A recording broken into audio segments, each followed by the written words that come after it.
Voltamos então, pessoal, com o segundo bloco deste nosso Espaço Heráclito, cujo tema é Fyodor Dostoiévski e a dialética do sadomasoquismo. Do meio para o fim do primeiro bloco, eu li a vocês um trecho em que o Stalin comenta aspectos da obra de Dostoiévski. Para que nós não fiquemos desconectados em relação ao primeiro bloco, eu gostaria rapidamente de ler novamente aquele trecho para que nós contextualizemos a nossa discussão e para que nós possamos dar sequência à análise da dialética sadomasoquista em Dostoiévski. Vou retomar rapidamente aqui o trecho então. Peço permissão novamente aos telespectadores do Espaço Heráclito para trazer o computador próximo dos olhos desse apresentador míope. Então vamos lá. A segunda e a terceira frentes bielorrussas do exército bielorrusso irromperam no leste da Prússia, já território alemão, numa orgia de vingança. Estamos, volto a frisar, no momento de avanço do Exército Vermelho em direção a Berlim, durante a Segunda Guerra Mundial. 2 milhões de mulheres alemãs seriam estupradas nos meses seguintes. Vejam, que as mulheres alemãs fossem estupradas, isso obviamente constitui uma barbárie completa, mas dentro da ilógica, vamos chamar de ilógica, dentro da lógica encarniçada da guerra, dentro da brutalidade contra o inimigo, dentro da lei taliônica, que reza segundo a cartilha do olho por olho, dente por dente, dentro da liberação mais brutal, mais bizarra dos instintos humanos de destruição, de retaliação, é possível entender, obviamente que jamais aceitar, mas é possível entender que após as atrocidades cometidas pelos nazistas na União Soviética, é possível entender que os soldados quisessem se vingar, quisessem retaliar as barbaridades que as mulheres russas e que o povo russo em geral havia sofrido com a invasão nazista. Ocorre que, como nós veremos aqui na sequência da leitura, que esses estupros não se restringiram às mulheres alemãs. Vejam, pelo amor de Deus, telespectadores, não vão encontrar em mim alguém que procura justificar a prática do estupro dos soldados soviéticos, do estupro cometido pelos soldados soviéticos contra as mulheres alemãs e, na sequência, contra as mulheres russas. Eu não estou justificando nada. Eu faço até um parênteses. Como escritor, o que eu estou procurando fazer nesse contexto é entender uma alteridade radical em relação a mim, radicalmente distinta, porque nenhum de nós quer passar por uma situação dessas, mas nós não conseguiríamos conceber de forma propriamente dita o que é que faríamos em determinadas situações escatológicas. O Stalin está lendo Dostoiévski nesse trecho a partir de uma situação sumamente escatológica. A situação, aliás, que faz parte da ambiência do universo dostoiévskiano. Dostoiévski não trata de situações paulatinas. Ele leva os homens, as mulheres, as crianças às últimas consequências, de tal maneira que ele possa compreender quais são os desdobramentos lógico-práticos de determinadas ideias, da assunção de determinadas ideias pelas personagens. Ideias historicamente concebidas. Por isso que Dostoiévski é um grande leitor da história, do devir da história. Então, nesse trecho, é inaceitável, mas é compreensível dentro daquela atmosfera escatológica que a sanha de vingança dos soldados russos acabasse se voltando contra os alemães em geral e contra as mulheres alemãs. Valendo lembrar que os soldados alemães também haviam estuprado mulheres russas. E vejam, isso é muito peculiar. A guerra dá vazão ao ímpeto da expressão da lei do mais forte da maneira mais brutal, da maneira mais aterradora. Quais são, dentre os seres humanos, os seres mais estigmatizados, os proscritos? Para além dos homens, são praticamente todos os seres, ou seja, os homens, por homens eu quero dizer, homens jovens, homens viris, homens na sua plena força e no pleno exercício da capacidade de poder. Então, os idosos, as crianças e as mulheres tendem a se tornar as pessoas mais vulneráveis nessas situações. Então a prática do estupro está muito associada, a prática do estupro em meio à guerra, não só em meio à guerra, mas sobretudo em meio a um contexto escatológico como esse, está associada a um tipo de expressão de virilidade que transforma a mulher num apêndice a ser dominado pelo homem. Que faz com que seja a penetração, o ato sexual, seja visto, seja objeto de analogias belicosas. Como se a entrada de um tanque, a invasão de uma propriedade, fosse equivalente à invasão da vagina pelo pênis, a invasão do ânus pelo pênis. Essas associações, que são associações contumazes na prática sexual que obviamente não está imune às relações de dominação, como os leitores, os telespectadores que já tenham lido o filósofo francês Michel Foucault vão saber. Essas práticas se reproduziam na vingança que os soldados exerciam, primeiramente contra as mulheres alemãs. Agora vejamos a extensão dessa barbaridade. Os soldados russos chegaram a violar mulheres russas recém-libertas de campos nazistas. Vejam como isso é dostoiévskiano. Os leitores de Memória do Subsolo, deste livro que eu mencionei no primeiro bloco, sabem que alguém que se mutila socialmente no sentido de vivência, alguém que passa pela instrumentalização cotidiana das relações, somos todos nós. Quem não passa pela instrumentalização das relações, quem não vive na esfera do trabalho, nas mais diversas esferas em que nós temos que conviver socialmente para angariarmos o fruto da nossa sobrevivência, com a venda da nossa força de trabalho, quem não passa por situações de mutilação, situações em que é preciso se silenciar diante da escala hierárquica, diante de injustiças cometidas, para onde vai a energia de frustração dessas relações? Ela se perde? Ela se vê introjetada? Mas se essa introjeção ocorre, e se muitas vezes é preciso que ela ocorra para que nós possamos sobreviver, como é que ela vai se expressar? Como é que ela vai se transformar? E contra quem ela vai se expressar? É interessante que os soldados russos passaram a estuprar mulheres recém-libertas. As mulheres libertas, vejam, são mulheres e eram cativas de campos de concentração. É como se elas fossem duplamente culpadas. Primeiramente por serem mulheres. Vejam, é óbvio que eu não estou dizendo que a mulher é culpada por ser mulher. Me entendam bem os telespectadores. Eu estou dizendo que o juízo heteronormativo, o juízo masculino da história proscreve mulheres, homossexuais, aqueles que não podem exercer o poder masculino na sua fonte máxima de potência, na sua fonte máxima de arbítrio. Então, essas mulheres eram subordinadas por sua condição feminina em meio a uma sociedade profunda historicamente misógina. Mas além disso, eram cativas, ou seja, eram derrotadas pelo invasor e era como se fossem cúmplices do invasor, porque já não estavam auxiliando, cativas que eram, na retomada do poderio soviético combalido após a invasão nazista. Todos esses fatores se mesclam para que os soldados que agora começam a exercer a posição do dominador, daquele que se expande, daquele que se espraia, para que os soldados mimetizem a prática de dominação que não é, obviamente, exclusivizada dos nazistas. Os espectadores do Espaço Heráclito que já leram sobre as campanhas de butim e extermínio das tropas do generalíssimo Júlio César após as suas vitórias, sabem que a prática de dizimar propriedades, populações após as vitórias é sumamente antiga.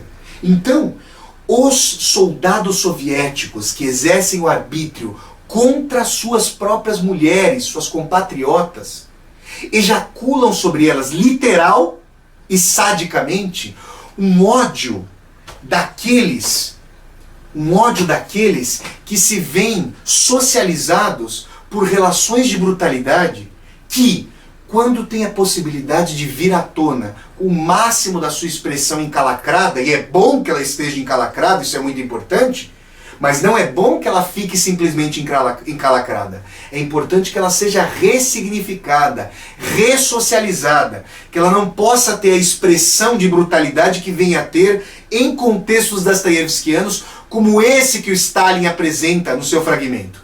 Quando ele diz que não é estranho que soldados russos que passam por cima de seus pais, de suas casas totalmente destruídas, que eles se voltem contra as mulheres, que eles acabem estuprando mulheres, e o Stalin diz, o que é que tem de tão errado nisso? Bom, Stalin está sendo pelo menos coerente com a sua própria brutalidade, dado que ele é responsável, a sua estrutura de arquipélago Gulag foi responsável pelo assassínio de milhões e milhões, não apenas de russos, mas das várias nacionalidades que faziam parte da União Soviética. Quando nós entendemos isso, nós vemos, por exemplo, que uma personagem como o Homem do Subsolo, volto a frisar, antagonista, para nós não falarmos protagonista de Memórias do Subsolo, que uma personagem desse jaez acaba fazendo com que a sua voz se funda, a sua voz sádica, a sua voz que só faz escarnecer dos demais, a sua voz que considera os outros combatentes da sua própria existência, como se o homem do subsolo só pudesse existir em relações de queda de braço. O que é que um tipo de vivência nihilista dessa maneira, o que é que isso traz como consequência de ações nas relações intersubjetivas? É claro que o Dostoiévski consegue captar que esse tipo de relação não vai fazer com que a pessoa seja imune à instrumentalização dos outros. Ocorre que a instrumentalização da alteridade, dado que nós somos todos animais sociais, ou seja, que só existimos da maneira como existimos, só nos comunicamos porque a palavra é socializada, porque a razão é socializada. Então, na medida em que se aniquila o polo de alteridade, não apenas se aniquila, mas se instrumentaliza o polo de alteridade, nós já estamos falando de que no bojo do sadismo, do bojo desse hedonismo patológico, desse narcisismo que vê a identidade do eu como uma ilha, como uma mônada, como uma entidade fechada em si mesma, que deve competir com os demais pela própria sobrevivência, essa é a lógica de reprodução do tipo de sociedade capitalista em que nós vivemos. Na medida em que nós mutilamos, instrumentalizamos o outro, o nosso polo relacional, aquele que, de uma maneira ou de outra, nos vai fornecer os demais insumos de que nós precisamos para que nós possamos sobreviver, porque essa é a estruturação da divisão do trabalho que subjaz em relação à nossa sociedade, a instrumentalização desse outro, o caráter sádico, o exercício do sadismo, nesse sentido, e na medida em que a dialogia, a relação de diálogo, o caráter relacional da identidade humana já é constitutivo do que é humano em termos históricos sociais, essa expressão do sadismo já se reverte de forma contumaz na prática do masoquismo, na prática da autoflagelação, de tal maneira que o sadismo, ao se reverter em masoquismo, traz essa fusão dialética sadomasoquista sobre a qual eu vim falando com vocês no programa de hoje. Vejam que quando Stalin traz essa anedota, vamos chamar de anedota, é até um desrespeito chamar essa ocorrência da Segunda Guerra de anedota, mas uma ocorrência sumamente trágica, quando Stalin analisa essas ocorrências de estupro, ele está percebendo que aquilo que ocorre no bojo da desestruturação completa das relações dá vazão a um tipo de relação humana que havia sido parida, que havia sido gestada pela barbaridade sofrida. Aí os telespectadores do Espaço Heráclito vão falar para mim, mas Flávio, veja bem, você, Dostoiévski e Stalin estão falando sobre relações levadas às últimas consequências. Como é que nós poderíamos entrever essa dialética sadomasoquista se nós trouxéssemos o homem do subsolo para além do seu subsolo, para além da sua caverna de análise, em meio à qual, por ele ter recebido uma pensão de 6.000 rublos, ele se aposentou, então ele pôde sair daquele âmbito de conflito, de engalfinhamento com as demais pessoas. Bom, os leitores de Memórias do Subsolo sabem que, a despeito de o homem do subsolo ter se aposentado, ele jamais deixou de tanto escarnecer dos demais, quanto querer conviver com os demais. Ele queria poder superar a condição de não ter sociabilidade real e verdadeira com as pessoas. Havia um conteúdo de verdade, de solidariedade, de amizade no homem do subsolo. Conteúdo de verdade que não pôde vir à tona, porque apenas o ímpeto de transformação, em meio a uma sociedade coisificada, não é suficiente. Ele é fundamental, é a base, mas não é suficiente se as relações sociais e se a lógica de reprodução social não é também alterada em concomitância com o ímpeto por solidariedade. Mas como é que nós poderíamos, então, entender essa reversão de sadismo e masoquismo até que nós cheguemos ao sadomasoquismo como a segunda natureza do cotidiano? Bom, eu pergunto aos telespectadores, por que é que as pessoas ficam doentes no ambiente de trabalho? Por que pedem tanta licença? Por que passam por situações de estresse tão contumazes? Por que começam a tomar calmantes, antidepressivos? Por que se sentem tão fragilizadas? Por que a indústria bizarra de livros de autoajuda é tão fundamental para pessoas que não têm nem a possibilidade de uma socialização condigna, de uma socialização de estudo, que pudesse trazer uns instrumentos para que essas pessoas compreendessem as relações e tentassem, ainda que com muita dificuldade, porque não é só a consciência sobre o mundo que transforma o mundo, mas sim a atuação em relação e contrariamente a esse mundo, em relação a esse mundo e contrariamente a ele, mas sim o ímpeto de reconhecimento da opressão, reconhecimento dos fatores de opressão, a pessoa se vê vítima completa desse tipo de barbaridade. Barbaridade que já é tida como normalidade. É como se as relações hierárquicas totalmente assimétricas, antidemocráticas, que silenciam as vozes dos mais diversos trabalhadores, tivesse que ser introjetada em prol da sobrevivência. Aliás, tem que ser introjetada em enorme medida para a esmagadora maioria de nós, em nome da sobrevivência. E nesse sentido, quando expressões de violência contra os proscritos no Brasil, os inimigos públicos, número 1, ou seja, os moradores de rua, as prostitutas, os travestis, as crianças de rua, quando essas pessoas, as mais proscritas, na escala hierárquica de barbaridade, sofrem a violência mais contumaz, quando nós vemos fascistoides dizendo que essas pessoas merecem de fato morrer porque invadiram, para nós usarmos a analogia com a invasão nazista, porque invadiram as suas propriedades, porque roubaram os seus bens, quando nós ouvimos esse tipo de prática, nós não estamos falando apenas então agora da personalidade autoritária dessas pessoas. Me parece que esse termo deveria ser trocado, deveria ser melhor empregado com o contexto histórico-social de autoritarismo e arbítrio que faz com que essas pessoas só consigam ver nos agentes da violência, nos agentes, na ponta de lança da violência, a sua expressão. Dostoiévski vai mostrar isso de maneira muito interessante para nós, porque cada reversão do homem do subsolo, cada reversão da violência do homem do subsolo contra si mesmo, cada reversão do seu hedonismo mórbido, que faz com que as pessoas também o humilhem, mostram que todos nós estamos muito sensíveis à noção da nossa própria identidade. Por quê? Porque na maneira pela qual a sociedade é reproduzida, a morbidez narcísica, a morbidez do hedonismo, é testemunha de que cada um de nós, com o passar do tempo e a qualquer momento, podemos nos tornar descartáveis. Não é interessante nós pensarmos que o ápice do utilitarismo, o ápice da razão hedonista, o ápice da razão narcísica, coincide com a noção de que, se nós não nos forjarmos sobre e contra o outro, nós sofreremos as consequências. Então, ao lado da morbidez narcísica, reside a verdadeira morbidez, que já é narcísica. É a morbidez daquele que se sabe inútil, daquele que já se viu inutilizado e daquele que pressente que vai ser inutilizado ou que já é inutilizável na esteira da sua vida. Que tipo de relações isso gera?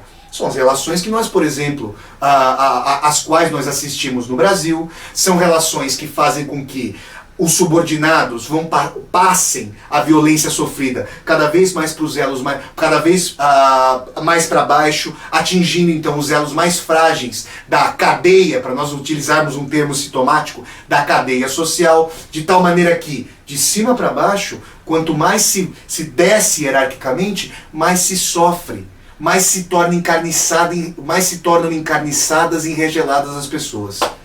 E é nesse sentido que a dialética sadomasoquista, que é a percepção do Stalin de que o estupro contumaz das próprias compatriotas fazia parte de uma sequência escatológica da ação humana, tem que encontrar a sua lógica de expressão. Se nós cavarmos, para utilizar uma metáfora aqui, cara Dostoiévski, se nós cavarmos esse subsolo, nós vamos encontrar o leito desse rio sadomasoquista na maneira pela qual a sociedade se reproduz. Vejam, o capitalismo não forjou todas essas violências das quais eu estou falando. Inclusive eu mencionei guerras à época de Júlio César, em que não havia capitalismo, mas certamente esse tipo de sistema social no qual nós somos obrigados a nos reproduzir, se quisermos sobreviver, acirra e sabe utilizar a pulsão de violência do homem, que pode ter fatores criativos maravilhosos, que pode ser utilizada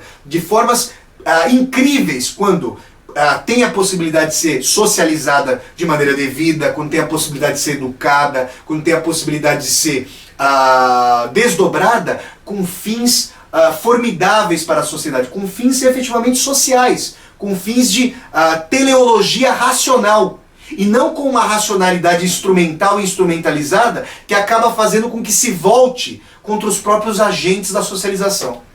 É nesse sentido que eu procurei discutir aqui com vocês hoje a dialética sadomasoquista em Dostoiévski, a partir de Stalin, em diálogo com uma série de práticas patológicas, sociopatológicas do nosso cotidiano de reprodução.